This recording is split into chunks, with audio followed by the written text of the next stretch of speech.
right, I have a journal for you that came through this morning, and you'll like the title of it. It's called Take Your Power Back. Be still and just be. Today is 11/17/2010. This is the first journal, and the Mayan day is 6 Men or Eagle. And that's an auspicious day, and so I start off with that. Let me click on my view and zoom it so it's easier for these eyeballs to see and read. All right. 6 is the energy of dynamic flow. And with Eagle, we have a great and piercing perspective. This is an auspicious combination. It's a good day. Every day is a good day, barring none. I don't care if it's the day of that body's death there, of your divorce. I don't care if you totaled your car today. It doesn't matter. It is ever and always a good day. The Maya had it right. The way is to tune in to the cosmic energy flow and attune with that. Harmonize and flow with that. Why fight the current? That is the best way. That is also what the Mayan calendar presents, the opportunity to know what each sacred day's energy is in its essence, its basic nature. Somehow or another, they were able to record the flow of these energies cyclically, and it doesn't matter how. That's just in the detail. Whether they were able to tune into this to see the cycling round for themselves, or whether they were taught by our more advanced star brothers of light, what difference does it make to your now? Not a bit. Heart sees that, but you won't if you're in the mind. You are being taught and tutored within, individually. Each one of us is. In the days shortly ahead, we will begin to see this more consciously, but that doesn't change the fact that you are being tutored right now. It is not new things we're being taught either, but rather we're being helped to remember that which was forgotten in our long trek on planet Earth as she is right now, when all things were forgotten. We live in the ego. Well, the ego must die in order for us to experience the higher self, my friends. It stands directly in the way of that. So, the less we identify with the outer self and with mind, that much better for us. We're going home. We must cooperate, though, and it's not without some pain that all of this will happen. If it were so easy, we would not need any assistance. We would just do it. We'd have it done. That we have not already done it, in spite of our great desiring, is evidence of the challenge. Well, that just sweetens the deal, don't you think? We love a good challenge. It excites us. It brings up the great life, the kid hidden within us. That tends to be ho-hum and humdrum in this world. We are not that.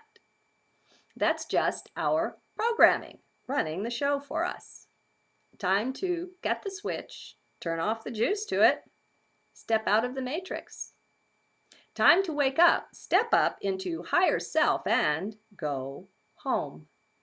Now, when I say home, that is capitalized. I don't mean some house or mythical place or space.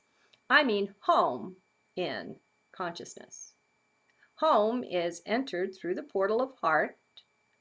Home, like a turtle, these are turtles, you take with you wherever you are. That's just the way of it. and the lesson of the slow-moving turtle. What's our hurry, after all, he says. You take home along wherever you go. Where's to go then? You're always home. Be at peace. Thank you, friend turtle. We are grateful for what you offer, what you embody for us. Help us to remember that whenever we see a turtle, a tortoise, anywhere. All life is teaching us, is speaking with us at all times. It's never silent.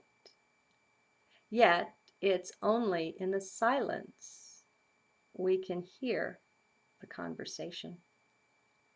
And there's the paradox. You can always count on that. If it's wisdom, you'll find paradox.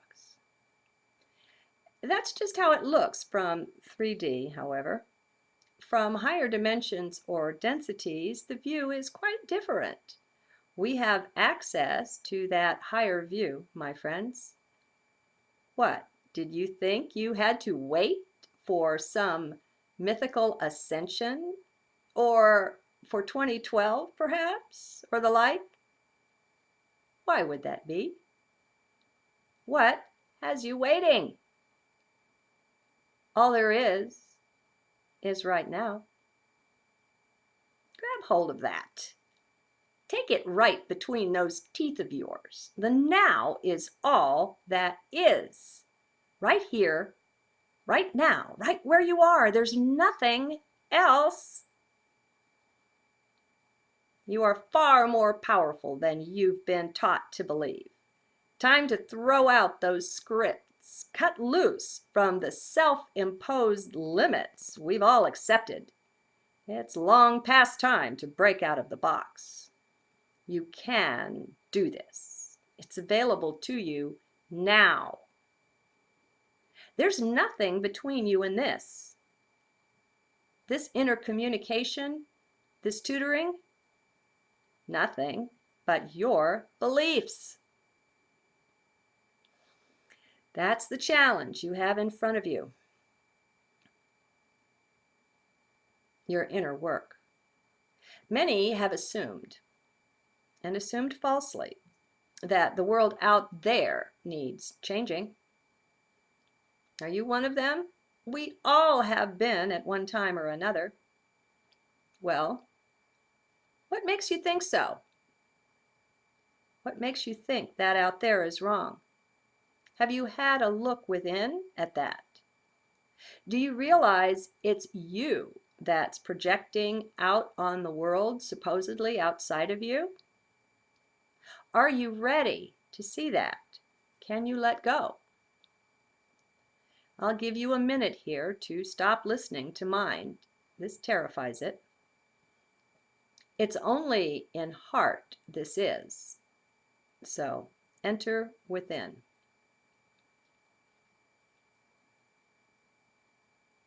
Be willing to see. That's all that's required. An emptiness, an opening up, and a willingness to see as you are poised within heart. Just let go. The mind will endlessly distract us with all of its nonsense. Yes, some of it is quite valuable, but not for this, my friends. For this journey, the mind is quite clueless. We'll never get there until we determine not to listen to mind's endless chatter, to simply unplug, ignore. Do the mantra for mind if you like. It really helps if you say it with gusto. Disidentify from mind. It matters not how. That's only the first step, though. It is a huge one, true, but it's not really a positive step. It is only to step away from what is blocking us, barring our way. Now, the real step is the one into the silence, into heart. Settle down in there. Get comfortable. Take a deep breath or two. Enter the stillness. You'll find it within. Now, let's view, once again, only from heart this time, the state of the world. Let's look at that. Then, let's listen to what heart has to show us. Stay in touch with your feelings, your sensings. This is a far different kind of wisdom than we're used to seeing from mind. What do you see? What is the nature of the vision that comes to you? The key is in that. I won't lead your vision with my words, with any particulars here. I don't want to interfere with what your heart has to say. I'll just lay out the principles that will guide understanding and see if that helps. First, from within heart, look at this principle. What you resist persists. What does that tell you? Remember, stay strictly out of the head. Thought will be of no use to you here. It's only a distraction. You don't need it. Stay strictly in heart. Oh, thoughts may come, and that's fine. Just look away. Ignore them. They mean nothing. They have nothing to offer here. Stay centered down. What you resist persists. You make it so. What have you been resisting in your life? What causes you to point the finger of blame or judgment somewhere, anywhere outside of the self? Just be with that. No need to do the mea culpa thing here. We're just having a heart look.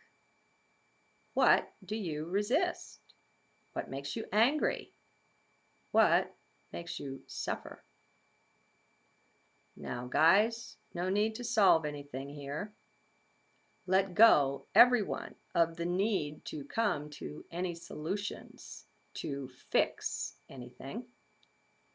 That's a mind thing, left brain type. Throw it away. File 13 it. Get back down into heart.